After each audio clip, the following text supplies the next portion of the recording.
ஓம் சாந்தி. 4/7/2026 சாகார முரளி.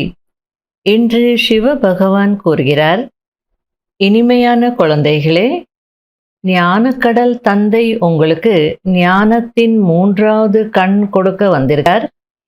அதன் மூலம் ஆத்மாவின் ஜோதி ஒளிர ஆரம்பித்து விடுகிறது.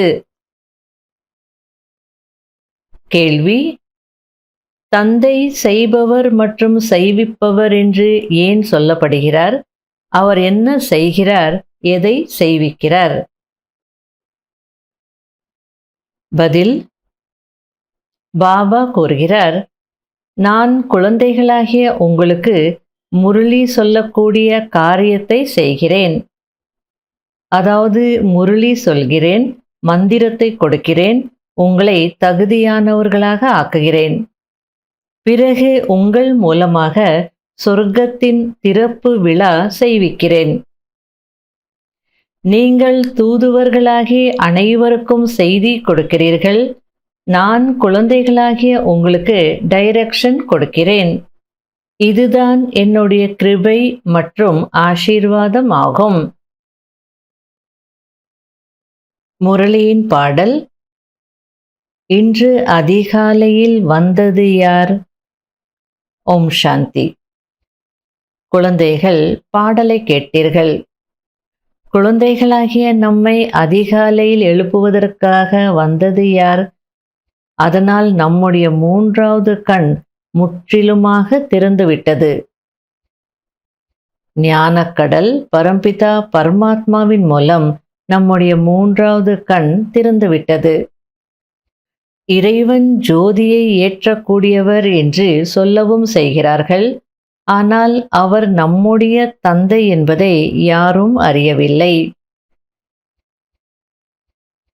இப்பொழுது தந்தை வந்து சத்கதிக்காக ஞான யோகத்தை கற்பிக்கிறார் என்பதை குழந்தைகளாகிய நீங்கள் புரிந்து கொள்கிறீர்கள். கற்பிக்கக்கூடியவர் கண்டிப்பாக தேவை அல்லவா? ஷரீரம் கற்பிக்காது, ஆத்மாதான் அனைத்தையும் செய்கிறது. ஆத்மாவில்தான் நல்ல அல்லது கெட்ட சம்ஸ்காரங்கள் இருக்கிறது. இந்த சமயத்தில் ராவணனுடைய பிரவேசம் ஆகி இருப்பதினால் மனிதர்களின் சம்ஸ்காரங்களும் கெட்டதாக இருக்கிறது. அதாவது 5 விகாரங்களின் பிரவேசம் ஏற்பட்டிருக்கிறது. தேவதைகளிடம் இந்த 5 விகாரங்கள் இருப்பதில்லை. பரம்பிதா பரமாத்மாவை நீங்கள் வந்து தூய்மையற்ற உலகத்தை அழித்து தூய்மையான உலகத்தின் திறப்பு விழாவை நடத்துங்கள், அதாவது கதவை திறந்து வையுங்கள் என்று இதற்காக தான் அழைக்கிறார்கள். தந்தை வந்து சிவசக்தி தாய்மார்களின் மூலமாக தான் கதவை திறக்க வைக்கிறார். இரவு முடிந்து பகல் இப்போது வந்து கொண்டிருக்கிறது. தந்தை சங்கமத்தில் வந்திருக்கிறார். குழந்தைகளுக்கு தெய்வீக பார்வை மற்றும் ஞானத்தின் 3வது கண்ணை கொடுக்கிறார். அதன் மூலம் நீங்கள் முழு உலகத்தையும் தெரிந்து கொண்டு விட்டீர்கள். இது ஏற்கனவே உருவாகி உருவாக்கப்பட்ட அழியாத நாடகம். இது சுற்றி கொண்டே இருக்கும் என்பது உங்களுடைய புத்தியில் இருக்கிறது. இப்பொழுது நீங்கள் எவ்வளவு விழிப்படைந்து விட்டீர்கள். முழு உலகமும் தூங்கிக் கொண்டிருக்கிறது. நீங்கள் இந்த சிருஷ்டி சக்கரத்தை புரிந்து கொள்வதின் மூலம் சக்கரவர்த்தி ராஜாவாக ஆகிறீர்கள். நினைவின் மூலம்தான் தூய்மையாகிறீர்கள். விநாசம் கண்ணெதிரில் நின்றிருக்கிறது. யுத்தமும் நடக்க வேண்டி இருக்கிறது என்பதையும் அறிவீர்கள். புதிய உலகம் சதோ பிரதானமாக ஆகத்தான் வேண்டும். இது நாடகத்தின் விதி, ஈஸ்வரனின் விதி அல்ல. நாடகத்தின் விதி இப்படி உருவாகி இருக்கிறது. தந்தை வந்து புரிய வைக்கிறார். இரவு முடிந்து பகல் ஆரம்பிக்கும் போதுதான் நான் வருகிறேன் என்று தந்தை கூறுகிறார். சிவன் ராத்திரி என்றும் சொல்கிறார்கள் அல்லவா? பிரம்மாவின் நாபியிலிருந்து விஷ்ணு தோன்றினார் என்று எப்படிப்பட்ட அதிசயமான படத்தை உருவாக்கி இருக்கிறார்கள். இந்த லக்ஷ்மி நாராயணர் தான் இறுதியில் வந்து பிரம்மா, சரஸ்வதி, ஜெகதம்பா, ஜெகத்பிதா ஆகிறார்கள் என்று தந்தை புரிய வைக்கிறார். தந்தை அமர்ந்து உண்மையான விஷயங்களை புரிய வைக்கிறார்.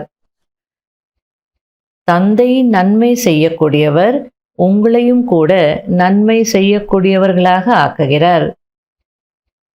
மற்றவர்களுக்கு எப்படி புரிய வைக்கலாம் என்று இப்போது ஞான சிந்தனை செய்ய வேண்டும். நீங்கள் பாரதத்தின் மறைமுகமான உண்மையான ஆன்மீக சமூக சேவகர்கள். பரம்பிதா பரமாத்மா உங்கள் மூலம் சேவை செய்வித்துக் கொண்டிருக்கிறார். நீங்கள் ஆன்மீக சேவை செய்கிறீர்கள், அவர்கள் ஸ்தூல சேவை செய்கிறார்கள். நீங்கள் பாரதத்திற்கு என்ன சேவை செய்கிறீர்கள் என்று கேட்கிறார்கள். நாங்கள் ஆன்மீக சேவாதாரிகள் என்று சொல்லுங்கள்.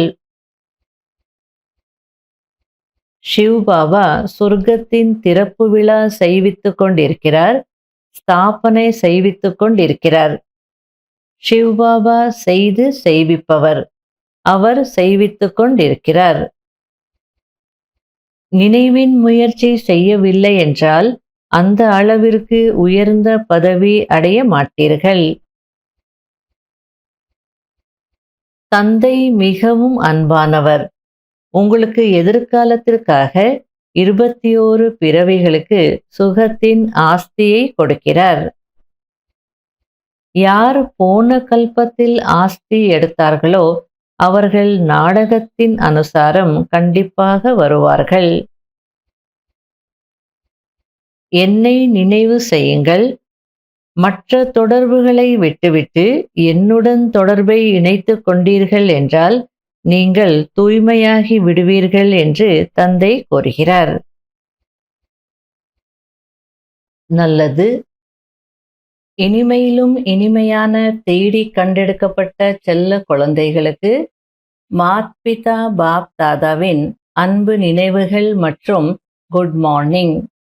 ஆன்மீக குழந்தைகளுக்கு ஆன்மீக தந்தையின் நமஸ்காரம். பிடிக்க வேண்டிய முக்கியமான சாராம்சம்.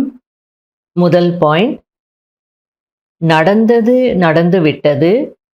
நடந்து முடிந்துவிட்டதை மறந்துவிட்டு இல்லற விஷயங்களில் இருந்து கொண்டே சதோபிரதானம் ஆகுவதற்கான முயற்சி செய்ய வேண்டும். விநாசத்திற்கு முன்பாகவே கண்டிப்பாக தூய்மையாக வேண்டும். இரண்டாவது பாயிண்ட், பாரதத்தை சொர்க்கமாக்குவதற்கான உண்மையிலும் உண்மையான சேவையில் ஈடுபட்டிருக்க வேண்டும். உணவு விஷயங்களில் மிகவும் சுத்தமாக இருக்க வேண்டும். தூய்மையான உணவைதான் உண்ண வேண்டும். வரதானம், ஸ்தூல காரியங்களை செய்து கொண்டிருந்தாலும் மனதின் மூலம் உலக மாற்றத்திற்கான சேவை செய்யக்கூடிய பொறுப்புள்ள ஆத்மா ஆகுங்கள். எந்த ஒரு ஸ்தூல காரியத்தை செய்து கொண்டே நான் உலக மேடையில் உலக நன்மைக்கான சேவைக்காக நிமித்தமாக இருக்கிறேன் என்ற நினைவு சதா இருக்க வேண்டும். எனக்கு என்னுடைய உயர்ந்த மனதின் மூலம் உலக மாற்றத்திற்கான காரியத்தின் மிக பெரிய பொறுப்பு கிடைத்திருக்கிறது. இந்த நினைவின் மூலம் கவனக்குறைவு முடிந்து போய்விடும். மேலும் நேரமும் வீணாகாது. ஒவ்வொரு நொடியையும் விலைமதிப்பற்றது என்று உணர்ந்து உலக நன்மைக்கான அல்லது ஜடம் அல்லது உயிரோட்டமானதை மாற்றும் காரியத்தில் பயனுள்ளதாக ஆக்கிக்கொண்டே இருங்கள். அதாவது உங்களுடைய நேரம் மிகவும் வேல்யூபிள், அதை வேஸ்ட் பண்ணாதீங்க. உலக நன்மைக்கான காரியத்தில் ஈடுபடுத்துங்க. ஜடம் அல்லது உயிரோட்டமானதை மாற்றக்கூடிய காரியத்தில் பயனுள்ளதாக ஆக்குங்க. அப்படின்னா இயற்கை அல்லது பஞ்ச தத்துவங்களை மாற்றுங்க, அந்த சேவையில் ஈடுபடுங்க. இல்லைன்னா ஆத்மாக்களுக்கு சகாஷ் கொடுங்க, ஞானம் கொடுங்க. அப்போ நீங்கள் பிஸியாக இருப்பீங்க, டைமும் வேஸ்ட் ஆகாது, உங்கள் பொறுப்பையும் உணர்ந்து பொறுப்புள்ள ஆத்மா ஆவீங்க அப்படின்றார். ஸ்லோகன்: இப்போது போர் வீரனாக ஆகுவதற்கு பதிலாக நிரந்தர யோகி ஆகுங்கள். அதாவது ஹிந்தியில் ரைமிங்காக வரும். யோதா அப்படின்னா போர் வீரன், யோகி அப்படின்னா யோகி. அதனால் யோதா ஆகுவதற்கு பதிலாக யோகி ஆகுங்கள் அப்படின்றார். அவ்யக்த சமிகை: துக்கமான ஆத்மாக்களின் மனதில் இப்போது விநாசம் நடக்கட்டும் என்ற சப்தம் எப்படி ஆரம்பித்திருக்கிறதோ, அதேபோல் உலகத்திற்கு நன்மை செய்யக்கூடிய ஆத்மாக்களாகிய உங்களுடைய மனதில் விரைவில் அனைவருக்கும் நன்மை நடக்கட்டும் என்ற எண்ணம் எப்பொழுது எழுமோ அப்பொழுதுதான் முடிவு ஏற்படும். விநாசம் செய்பவர்களுக்கு நன்மை செய்யக்கூடிய ஆத்மாக்களின் சங்கல்பத்தின் செய்கை தேவைப்படுகிறது. எனவே உங்களுடைய எவர் ரெடி ஆகுவதற்கான பவர்ஃபுல் சங்கல்பத்தின் மூலம், ஜுவாலாரூப யோகத்தின் மூலம் விநாச ஜுவாலையை தீவிரப்படுத்துங்கள். ஓம் சாந்தி.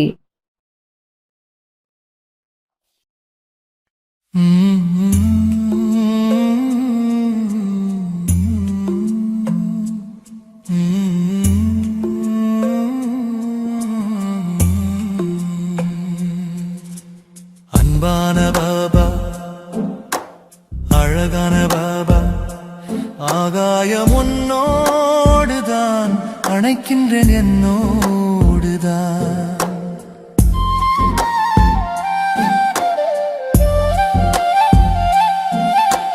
அன்பான பாபா, அழகான பாபா, ஆகாயம் உன்னோடுதான், அணைக்கின்றேன் என்னோடுதான். கலிகாலம் ஆச்சு, கடைசியும் ஆச்சு, உன்னை விட்டு யாரை நினைப்பது? அன்பான பாபா, அழகான பாபா, ஆகாயம் உன்னோடுதான், அணைக்கின்றேன் என்னோடுதான்.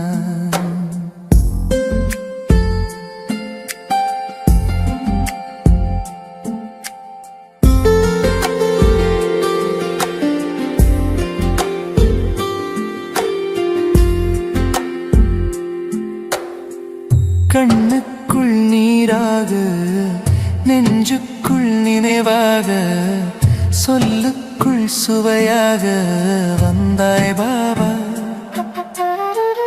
இதயத்தில் இதமாக, இனிக்கின்ற சுகமாக, வாழ்வுக்கொரு வரமாக நின்றாய் பாபா. அன்பான பாபா, அழகான பாபா, ஆகாயம் உன்னோடுதான், அணைக்கின்றேன் என்னோடுதான்.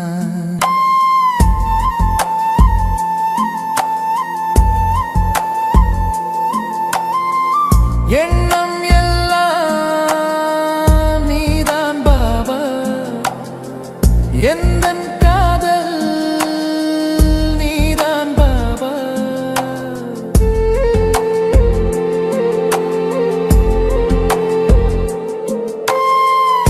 எண்ணம் எல்லாம் நீதான் பாபா, எந்தன் காதல் நீதான் பாபா. காயங்களும் நியாயங்களும் மாயச்சரம். அன்பான பாபா, அழகான பாபா, ஆகாயம் உன்னோடுதான், அணைக்கின்றேன் என்னோடுதான்.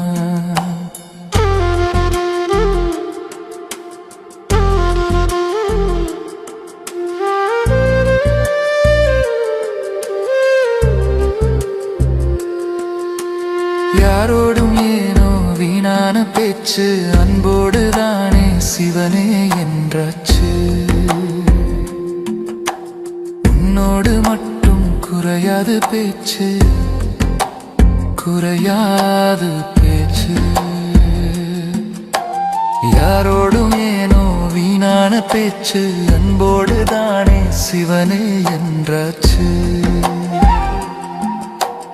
உன்னோடு மட்டும் குறையாது பேச்சு, குறையாது பேச்சு. அன்பான பாபா, அழகான பாபா, ஆகாயம் உன்னோடுதான், அணைக்கின்றேன் என்னோடுதான். கலிகாலமாச்சு, கடைசியும் ஆச்சு, உன்னை விட்டு யாரே நினைப்பது. அன்பான பாபா, அழகான பாபா, ஆகாயம் உன்னோடுதான், அணைக்கின்றேன்